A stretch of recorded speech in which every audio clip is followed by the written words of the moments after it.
Bonjour à tous et bienvenue à cette nouvelle édition de la revue de la presse camerounaise. Nous démarrons le périple de ce matin avec l'hebdomadaire d'opinion, d'enquête et d'analyse, le Confidentiel qui s'intéresse à la mairie de Konsamba 3e et notamment aux grandes réalisations de Yvonne Eidi. Elle a réussi à faire renaître l'espoir auprès des populations de cette collectivité territoriale décentralisée située dans le département du Mungo. Entre construction des écoles, des hôpitaux, des routes, des ponts et bien d'autres, l'édile de Konsamba 3e n'a ménagé aucun effort au cours de son premier mandat. C'est l'information à retrouver ce matin en parcourant les pages 6 et 7. En petite une ce matin, le Confidentiel parle du scanning des marchandises au port autonome de Douala, Paul Biya à Doub, Transatlantique DSA. Et puis nécrologie, un sous-préfet perd la vie dans un incendie. Nous poursuivons ce matin avec le quotidien régional d'information du Nord Cameroun, l'œil du Sahel, qui nous conduit aux origines de la recrudescence des délestages dans le Grand Nord. Pour le Messager, il est question de parler du MRC ce matin en s'interrogeant de la résistance à la survivance. Maître Amédée Touko et Eric Lingo font l'autopsie du mouvement pour la renaissance du Cameroun MRC, sommé par le pouvoir de donner des gages de sa docilité et de sa prise de distance par rapport à Issati Roma, alors que les élections législatives et municipales frappent à la porte.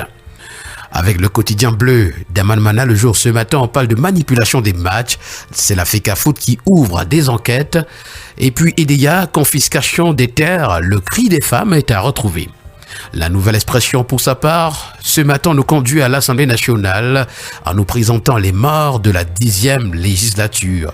19 députés sont décédés depuis l'année 2020. Parlementaires du RDPC, ils n'ont pas été remplacés malgré les dispositions légales et relatives. C'est une information à retrouver au complet ce matin à la page 3.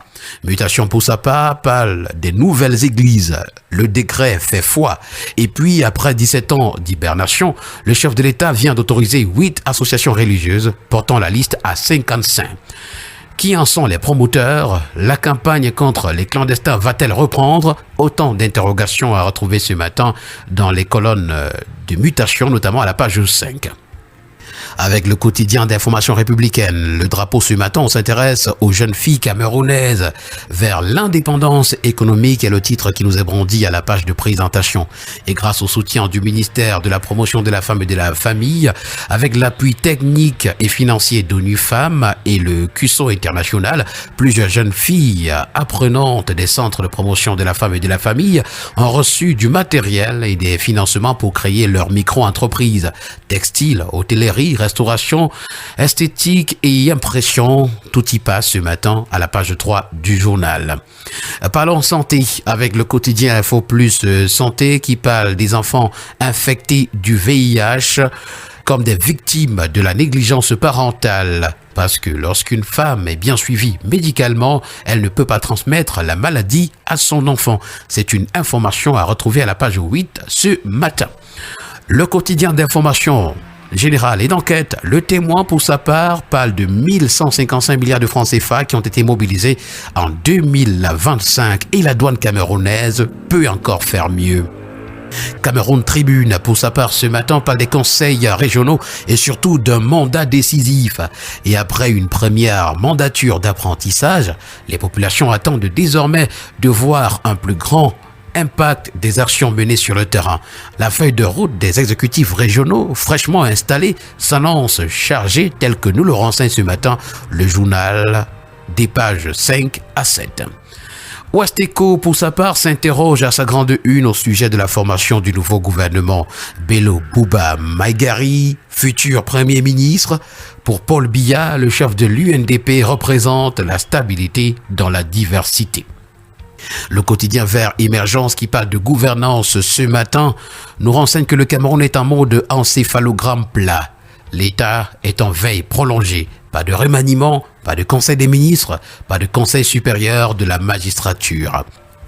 Le bi-hebdomadaire Le Point pour sa part titre à sa grande une ce matin Ambacam France, SRC, recouvrement des créances à Paris, affolement à Yaoundé. Et d'après le commentaire que fait pour nous le journal, la signature d'un accord inédit entre Marie-Rose Messi et André Manius Ikoumou marque un tournant décisif en matière de protection de la fortune publique. Dès ce mois, l'État camerounais lance une opération coup de poing de recouvrement des avoirs indûment détenus sur le sol français par certains indélicats à col blanc nationaux. Le but, renflouer les caisses publiques et combattre l'impunité financière qui fait la résistance. Retrouvons les profils de quelques cibles détectées ce matin dans les colonnes du bi-hebdomadaire Le Point. Le quotidien L'Info à chaud pour sa part ce matin, pas de l'affaire du milliard de francs CFA encaissé. Porte-t-on plainte contre un fou? C'est une interrogation. Et puis en haut de une, après une période d'accalmie, les microbes armés de machettes signent leur retour dans la ville de Douala. Le journal de l'économie et des finances, Éco-Matin, parle du sommet de Brazzaville ce matin et des chefs d'État qui activent 10 leviers pour consolider la stabilité régionale. BVMAC à son autre une, 2025, l'année d'un marché à 2 vitesses. Ces informations ainsi que bien d'autres, vous les aurez en parcourant les colonnes de Éco-Matin. Éducation priorité, l'hebdomadaire parle du doctorat au Cameroun. Le verrou des 600 places fait exploser la colère, nous renseigne ce matin le journal. Le numerus clausus étouffe les ambitions et le collectif des diplômés monte au créneau pour l'élargissement du quota. Parlons également d'éducation ce matin avec le quotidien L'Étudiant qui s'intéresse aux mœurs en milieu scolaire et nous renseigne que ça craint.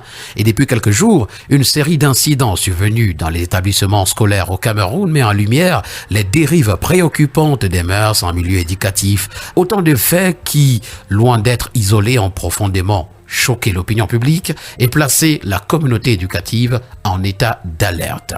Et nous allons terminer en économie avec notamment le premier quotidien économique de la zone CEMAC, le journal d'économie, qui parle de protection des épargnants. Pourquoi la COBAC doit publier la liste des microfinances sous administration provisoire? Près de 70 établissements de microfinance ont connu des retraits de leurs agréments par la commission bancaire de l'Afrique centrale il y a près de 2 ans. Cependant, ceux qui épargnent ignorent toujours les acteurs financiers jugés non conformes, ce qui les expose à de nombreux risques.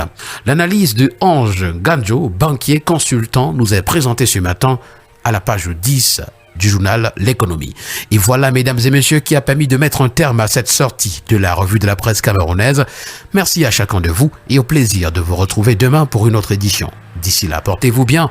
Agréable journée à tous.